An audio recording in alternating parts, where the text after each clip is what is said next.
BCCI এর নতুন central কন্ট্রাক্টে সবচেয়ে বড় ধাক্কা খেলেন জসপ্রীত বুমরা, সোজা A+ ক্যাটাগরি থেকে বাদ। এই ঘটনার নেপথ্যে আসল কারণটা কি এবং এর প্রভাব কতটা সুদূরপ্রসারী হতে পারে, চলুন দ্রুত জেনে নিই। আপনারা জানেন গত মাসে বিসিসিআই তাদের নতুন সেন্ট্রাল কন্ট্রাক্ট লিস্ট প্রকাশ করেছে, আর সেখান থেকেই পুরোপুরি সরিয়ে দেওয়া হয়েছে A+ ক্যাটাগরিকে। আগে এই সর্বোচ্চ ক্যাটাগরিতে থাকা ক্রিকেটাররা বছরে 7 কোটি টাকা পেতেন, কিন্তু বিরাট কোহলি, রোহিত শর্মা এবং রবীন্দ্র জাদেজা T20 থেকে অবসর নেওয়ার পর 3 ফরম্যাটে খেলা একমাত্র নিয়মিত ক্রিকেটার হিসেবে টিকেছিলেন জসপ্রীত বুমরা, আর এখানেই বাধে বিপত্তি। 3 ফরম্যাটের প্লেয়ারের অভাবে বিসিসিআই পুরো A+ ক্যাটাগরিটাই বাতিল করে দেয়। ফলে 2018-19 মৌসুম থেকে টানা A+ ক্যাটাগরিতে থাকা বুমরা সোজা নেমে আসেন গ্রেড A-তে, যেখানে তার বার্ষিক আয় এসে দাঁড়ায় 5 কোটিতে, অর্থাৎ টেকনিক্যাল কারণে সোজা 2 কোটি টাকার লোকসান।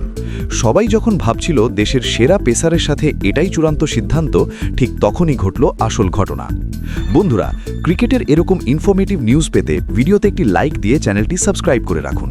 এবার আসি আসল পয়েন্টে। বিসিসিআই বুঝতে পেরেছে দলের প্রধান পেসার এবং একমাত্র অল ফরম্যাট সুপারস্টারের পারিশ্রমিক কমানোটা চরম অবিচার। টাইমস অফ ইন্ডিয়ার রিপোর্ট অনুযায়ী বোর্ড এখন বুমরাকে এই 2 কোটি টাকার ঘাটতি পূরণের জন্য বিকল্প উপায় খুঁজছে। শুধু বুমরা নয়, হোয়াইট বল ক্রিকেটে দুর্দান্ত পারফর্ম করা অক্ষর পটেলকেও গ্রেড C-তে রাখা হয়েছে, যা নিয়েও প্রশ্ন উঠেছে।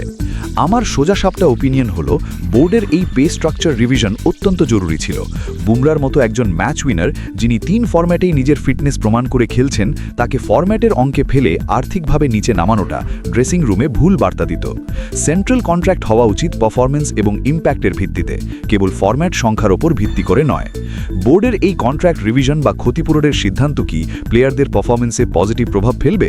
আপনার সোজাসাপটা যুক্তি কমেন্টে জানান।